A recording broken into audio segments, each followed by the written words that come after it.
Olá, eu sou Leonardo Tamarte, escritor e realizador audiovisual, e seja bem-vindo a mais um vídeo do canal Entre Páginas e Prateleiras. Esse é um canal onde eu faço resenhas literárias, de diversos tipos de livros, diversos tipos de gêneros literários, E dessa vez eu vou falar de um conto do Machado de Assis aqui presente nessa obra, 50 contos do Machado de Assis, que foi selecionado por John Gladson, É uma obra não muito nova, muito recente, mas é boa.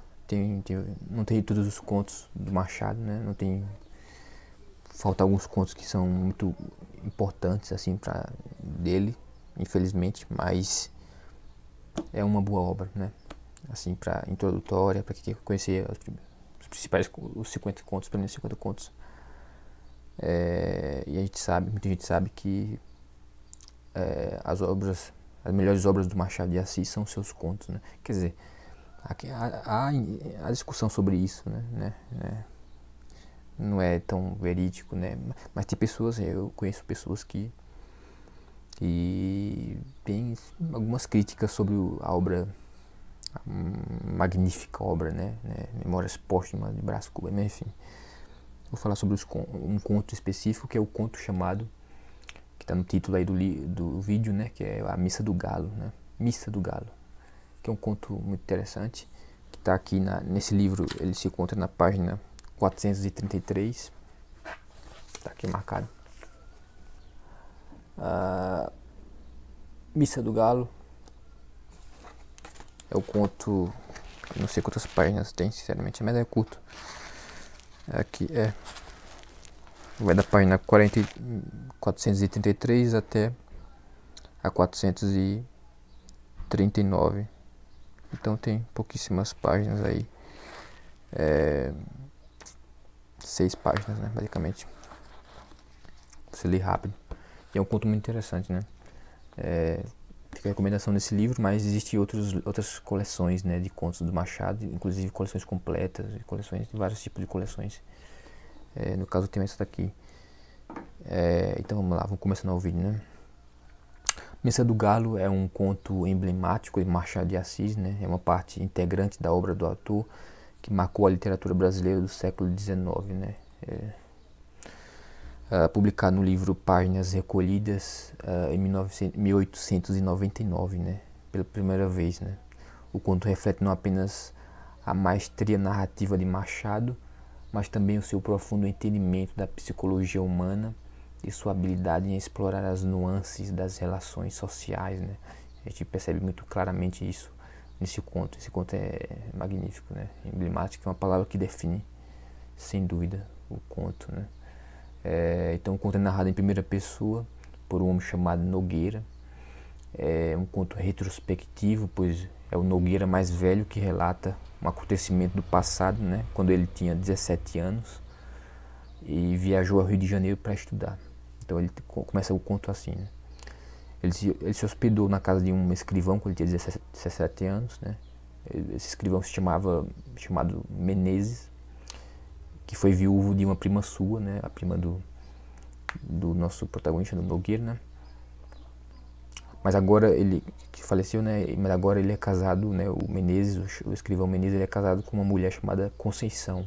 Conceição também é a personagem, a segunda personagem, mais importante do conto, Você tem o Nogueira e Conceição, que são os personagens mais importantes, onde a história se passa em torno deles dois, Então Conceição, que é uma mulher de temperamento moderado, ou seja, sem extremos, é alguém que não é nem de chorar nem de gargalhar facilmente, e segundo o narrador é praticamente uma santa, Sendo que o escrivão Menezes, o marido dela, o marido de Conceição, também tem um caso extraconjugal, Então, uma vez por semana, mais ou menos, ele, com a desculpa de ir ao teatro, ele vai se encontrar com a amante dele, E Conceição e todos na casa, os empregados e tudo mais, Não sei se naquela época havia escravos, não sei, Machado de Assis não toca nisso, eu acho.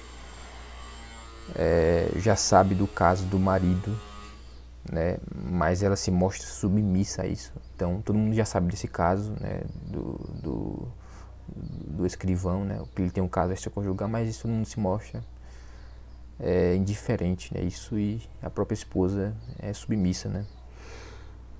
Daí a gente vai pensar que provavelmente o adultério declarado do marido, né, de Conceição, né, esse escrivão, é que vai propiciar as condições para ela também desejar prevaricar, né, que esse vai é uma suposição, né, porque o conto não, ele não é, ele dá muitas sugestões, ele não é tão eu diria assim, explícito na sua mensagem, né.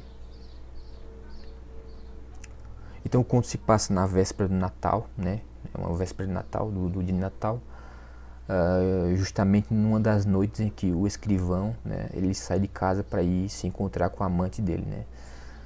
Então Nogueira, nosso protagonista, né, fica na sala de estar da casa dele, fica lendo um livro, né, e esperando um vizinho amigo dele, outro personagem já, para os dois irem juntos à missa do galo, que ocorre à meia-noite, né.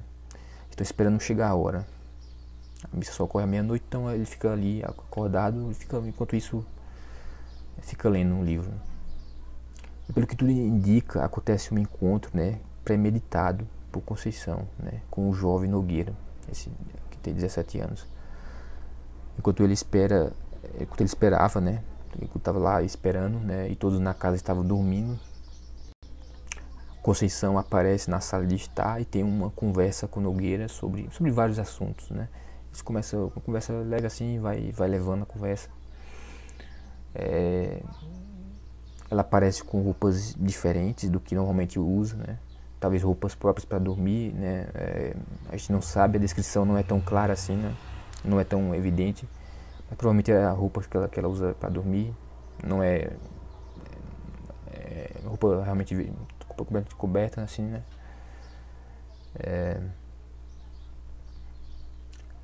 Isso faz com que o Nogueira, né, nosso protagonista, ele olhe para ela com olhos diferentes, né? Com outros olhos, né? E a conversa é tão instigante, né, até para nós leitores, né, que eles não veem o tempo passar, né, eles conversam e não veem o tempo passar, as horas vão se passando, né, Nogueira esquece o livro lá que estava lendo, né, isso até chegar a hora da missa do galo, né, eles ficam conversando, né, e as roupas de Conceição, né, seus gestos, suas atitudes, seu andar, suas frases ambíguas, de duplo sentido que ela fala, tá? Tinha algumas sacadas, entre outros detalhes, né? Tudo isso constrói um ambiente erótico e dão a entender que ela quer seduzir o estudante, né? Até tão ingênuo assim, né? É um jovem, né? Só que durante esse tempo nenhum envolvimento explícito acontece, né, entre eles. Talvez por ingenuidade, né? Ingenuidade e inexperiência. Nogueira não chega a captar exatamente as intenções de Conceição, e digo até que nós leitores também não conseguimos captar as intenções dela exatamente assim, né? Porque é um conto muito bem escrito, muito bem cheio de sugestões assim, né? Então a gente não consegue identificar exatamente assim o que ela quer realmente, né? Se ela quer realmente seduzir ele ou não, né? Fica essa dúvida, né? É próprio do Machado, né? Quando ele escreveu Dom Casmurro, né? E a grande dúvida, né? Se Capitu traiu ou não Betinho, né? Betinho. Fica essa dúvida no ar, né? E eterna, né? E as pessoas realmente não importa, né? Na verdade, a verdade, né? É uma coisa que não importa, a verdade. Aqui, nesse caso, no conto, ela queria seduzir ele mesmo ou não. No fim das contas, não importa, né? Até que, já perto da meia-noite, o amigo de Nogueira, eu não me lembro o nome dele, se eu não me engano, chamava o mesmo nome que eu, Leonardo, se não me engano. Enfim, não importa. O amigo de Nogueira bate na porta e chama por ele, né? Aí os dois finalmente vão à missa do galo. E no dia seguinte Conceição age como se nada tivesse acontecido, né? Como se nem se lembrasse da conversa que ela teve com o Nogueira, né? Que foi só uma conversa mesmo, não passou nada disso. O que torna o conto bem característico do estilo machadiano, né, é justamente esse diálogo entre Nogueira e Conceição, né? Essa cena de forte teor sensual, de eroticidade, né? Ainda que escrito com a sutileza própria do autor, né? É justamente por isso, né? É a sutileza dele, né? Não ser explícito, né? Então eu diria que Missa do Galo é um conto que demonstra a habilidade de Machado de Assis em explorar a psicologia humana e a sutileza das relações interpessoais. O conto supera a sua narrativa aparentemente simples, né, para oferecer uma reflexão profunda sobre os temas universais, né, como amor, eroticidade, moralidade e a busca pela felicidade, né? Também tem um ponto nisso, né? A escrita de Machado de Assis é marcada pela ironia, como muita gente sabe, e pela ambiguidade, convidando o leitor a questionar suas próprias crenças e valores. Através dos personagens de Nogueira e Conceição, o autor apresenta diferentes perspectivas sobre a moralidade, deixando espaço para interpretações variadas, como eu disse, né? Você não fica realmente sabendo quais são as intenções, né, do autor, da personagem da Conceição, tal como você no livro do Casmurro, você não sabe exatamente se Capitu traiu ou não Betim, né? Missa do Galo é um conto magistral que continua a cativar os leitores mesmo após mais de um século de sua publicação.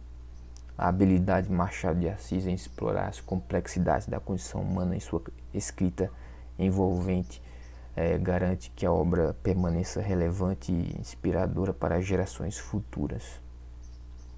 Então era isso que eu queria dizer sobre o conto de Machado de Assis, presente nessa obra 50 Contos de Machado de Assis, e certamente eu ainda vou falar de outros contos dele. Então, obviamente que eu não iria falar do livro inteiro, né? Então, o bom é falar de cada conto por vez. Não sei se vou falar de todos os contos, mas certamente um bocado, né, assim, de contos que eu vou falar aqui. Aproveitar para falar de uma vez, um por um, né? Começando por esse. Então é isso, né, que eu queria dizer sobre esse conto maravilhoso. Um conto, se você termina o conto, você fica assim, é aquele tipo de conto, não é o conto que chama que é nocaute, né? O conto nocaute bem característico que é característico do conto do Edgar Allan Poe, né? Não tá longe disso, né? O Machado de Assis tem uma escrita de contos que não surpreende assim no final, não tem uma surpresa no final, né? O seu efeito se dá no processo do conto, não é uma coisa que te afeta ao final, né? Você tem uma sacada que te marca no final, não é o processo, né? Quando você lê o conto, você fica refletindo por horas, talvez por dias, aquela situação, é uma coisa assim realmente emblemática que deixa um efeito impactante. É o efeito que muita gente fala é até uma piada, né? Comparar isso Black Mirror, né? É efeito Black Mirror, que você passa a assistir um episódio de Black Mirror e fica, meu Deus, fica pensando na vida, assim, olhando pro horizonte. Black Mirror causa isso em algumas pessoas, de fato, acho que não dá pra negar, mas assim, não tem comparação, né? Não chega nem aos pés desse conto aqui, dos contos de Machado de Assis, né? Isso aí eu garantia. Então eu agradeço a você que chegou até aqui, espero que tenha gostado desse vídeo, e se ficou alguma dúvida, comente aí embaixo, né? Eu peço que você se inscreva no canal, dê like nesse vídeo e compartilhe para alguém, né, que se interesse por literatura. Tem um mínimo interesse por literatura, você compartilha esse vídeo e compartilhe também o canal, mande o link do canal para essa pessoa, porque aqui eu falo de vários vídeos, vários gêneros e tipos de livros distintos, então algum deles você pode se agradar, né?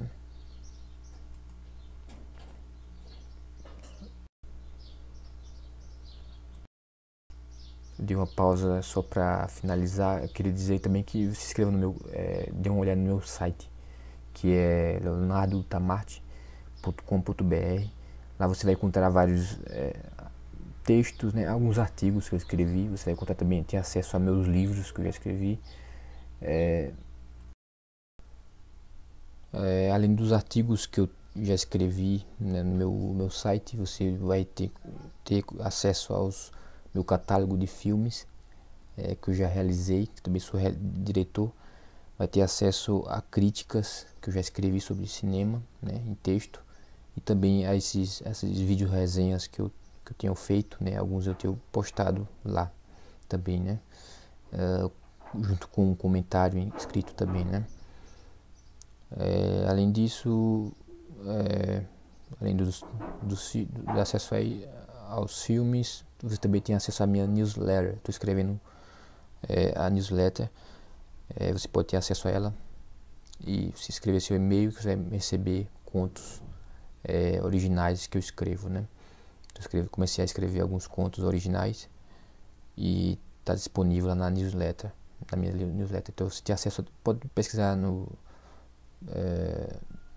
próprio Google, né? Você vai encontrar, mas também pelo meu site leonardotamarte.com.br, que está na descrição do vídeo. Você tem acesso rápido, né, diretamente ao site.